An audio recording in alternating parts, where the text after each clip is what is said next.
Hi and welcome to GradeGov News. Well, this week, the Senate of the United States, they voted to begin debating the immigration bill. The Senate is now in the middle of beginning the amendment process for the immigration bill. The House of Representatives this week is going to debate the Department of Defense authorization bill. This is the bill that debates all of the programs, all of the policies used by the Department of Defense.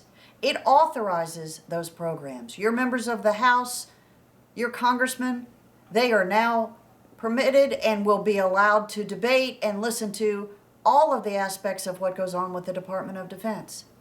And then later in the summer, the Senate and the House will likely pass the Department of Defense appropriations bill. This is the bill that writes the check for the department to run all the policies, to run all the programs.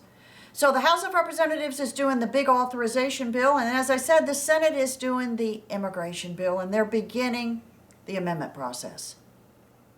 One of the amendments filed to the bill is an amendment by the Republican Senator Thune of South Dakota. This is about securing the border. You know what's interesting? Back in 2006, this is when the Congress was controlled by Republicans. You had a Republican House and a Republican Senate, and of course you had Republican President George W. Bush. That Republican Congress, they passed what was called the Secure Fence Act back in 2006. The bill passed the House by 283 votes. It passed the Senate by 80 votes. I would call that a pretty bipartisan effort. And the bill basically said that the federal government will construct 700 miles of fencing along the border to secure our border from illegal crossings.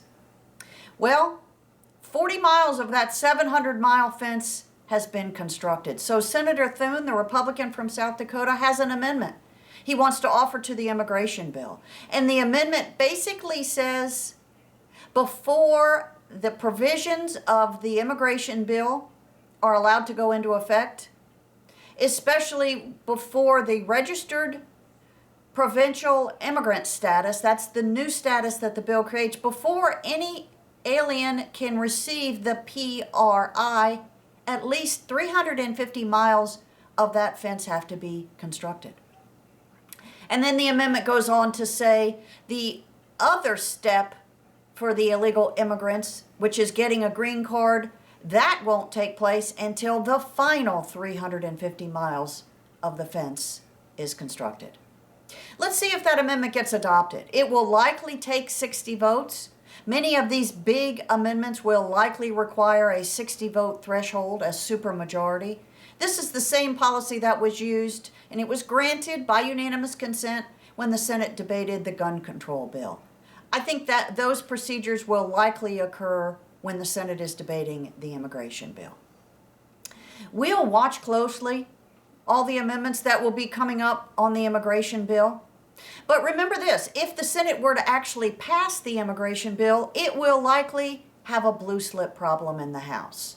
And we've talked about this on GradeGov. The blue slip issue is basically allowing the House of Representatives to return the bill, to refuse to debate the bill. In this case, it would be the Senate immigration bill because it violates Article 1, Section 7 of our Constitution. And that part of the Constitution says that all revenue bills have to originate in the House of Representatives. Remember, the Senate is debating the Senate bill, S-744. And in the Senate bill, S-744, the immigration bill, there are provisions that require the paying of back taxes. Those are revenues.